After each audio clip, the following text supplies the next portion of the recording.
let it never be said that I am normal.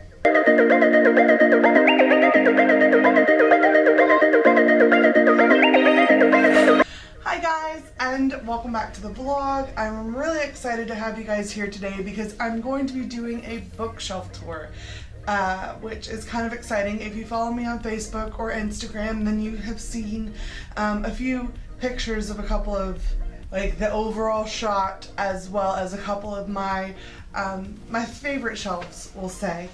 But I have not done the complete tour. I was saving that for you if you do not follow me on Facebook or Instagram, which you totally should. So we are going to get to that, but first things first, we're going to be talking about author etiquette. And let me preface this by saying I'm not demanding that anybody act this way. I just think that it is in the general interest of our community to behave a bit better. So recently a friend of mine told me about a situation where her mother was given a copy of a book in exchange for an honest review. Awesome. I love doing that. I love when other people do that. It helps get new readers, gets people involved. It's great. The friend's mom finished the book and went to post the review on Amazon, not Instagram. She went to post it on Amazon, and there was a bit of an issue. The friend's mom then proceeded to get a letter from the author, well, an email from the author, basically implying that she was trying to scam her and that she was trying to get a free book for nothing. No.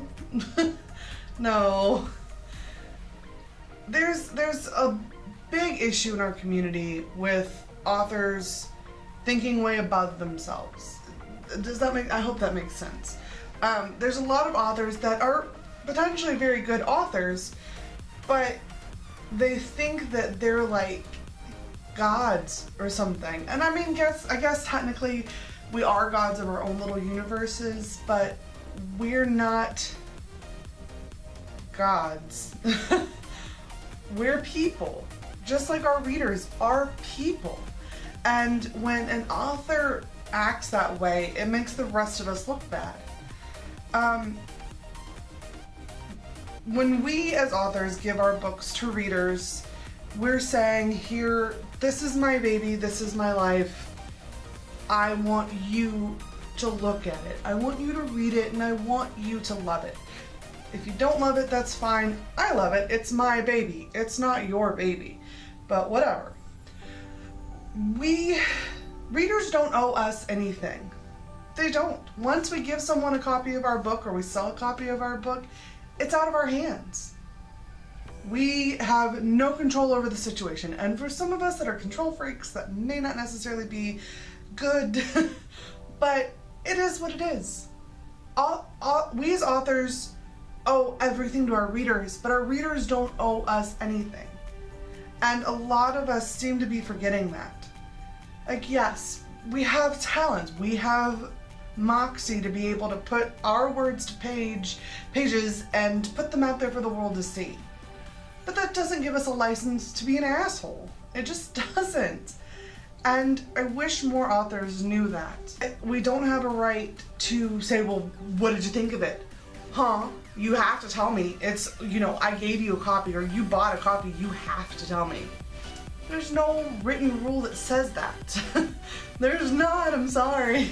Unless I missed the memo, which is also a possibility, but I don't think it is. And, you know, let's say that my friend's mom didn't like the book and posted a bad review. Would that author then have gone to my friend's mom again and said, you gotta change this. I didn't want you to say that when I gave you the copy of my book. You gotta say something nice. Because that's happened. That happens more often than not. And that has ruined more careers in the last 3 years than I ever thought were possible. Authors right and left are becoming, I'm trying to say this delicately, so that's why there are the pauses. There are a lot of authors that are becoming too big for their britches. And that's not necessarily a bad thing. If you are experiencing success from this, that is fantastic. And I wish you nothing but continued success. But I do wish that you would treat your readers and your followers better. Because you owe them everything. If it wasn't for them, you wouldn't be experiencing the success that you are. Let's go back to Amanda Hawking. Without her readers at all, in general, she'd have nothing. She wouldn't have a publishing contract. She wouldn't have made the money that she made without her readers. And I don't see Amanda Hawking ending up on any badly behaving authors lists. I mean, if somebody's put her on one, tell me, because I'd like to know.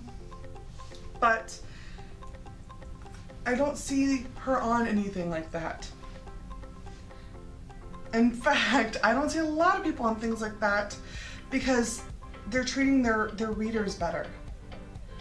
So I think if we can take anything, or if you guys can take anything from this vlog, it's treat your readers better. Treat your readers like they're your family, your friends, those closest to you. Because you're sharing a part of yourself that comes from a very deep place. But you can't be defensive. Again, this is just my opinion, but I hope that you take something from this, because I'd hate to see more ruined careers. You know, we all deserve a chance. You deserve a chance, but you can't ruin it for yourself. Okay, so now that that little depressing craziness is over, let's cut to the bookshelf tour. Alright guys, so these are my bookshelves. How awesome is that? Sorry if the camera's a little shaky, I'm doing all of this by hand, so hopefully you'll forgive me. When my husband and I moved to the small town we were living in, I had to sell almost everything, so that's why my collection is so small right now. Up here, I have my Funko Pop figures that I've been collecting, and I love them dearly. My only completed set is BioShock. This is my Buffy bust ornament collection. Let me zoom in. I'm going to collect them, but it just is going to take time. And then my 8-bit Mario amiibo and my Sinestro Corps Batman, plus some snow globes and my Chica from Five Nights at Freddy's. And then over here are the stuffed animals that I have, some of the stuffed animals that I have that mean something to me. So this first shelf is all of my Laurel K. Hamilton books. I am currently collecting all of her books right now, so this is going to grow. Currently I'm reading Narcissus in Chains, if you don't follow me on Goodreads, which you totally should. And yeah, I'm going to read the series. So this shelf has all of the books that I find important and have significance to me in my life. A lot of them are by my friends. Of course, there's my grandmother. And yeah, just my all-time favorites. And then of course my Cassandra Clare set, which if you followed me for a long time, you know that Cassandra Clare and the Mortal Instruments series helped me through chemo. So those books are very, very important to me. And this shelf has all of the books that I am either currently reading or I like, but they're not on the top of my recommended list. If you ask me, I'll give you an opinion on them, but they're not like top. These are all of the books from my childhood that I loved very, very much, and I still hold on to them.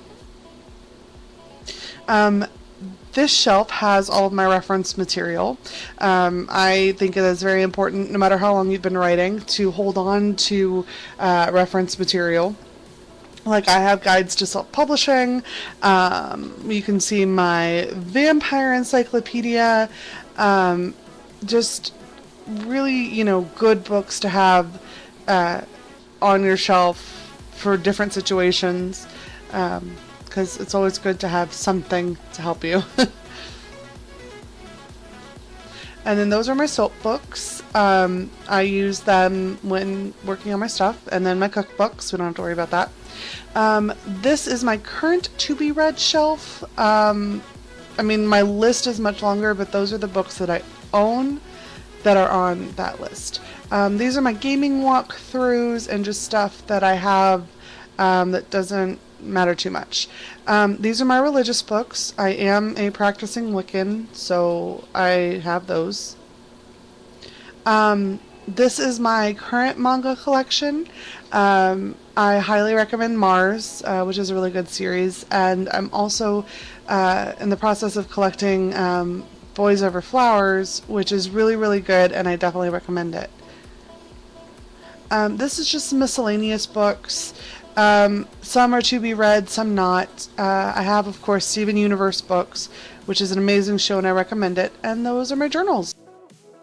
So yeah, so that is my bookshelf tour. I hope you guys enjoyed it. I really enjoyed showing it to you. This is a really awful angle and I look terrible, but that's okay. Anyway, so yeah, so thank you guys so much for watching. I will see you in the next vlog. If you have any questions, comments, leave those below. Don't forget to subscribe. Share this video if you liked it and you think someone else in your life will like it. And press that like button. I always appreciate it. Thank you guys so much for watching. See you in the next video. Bye!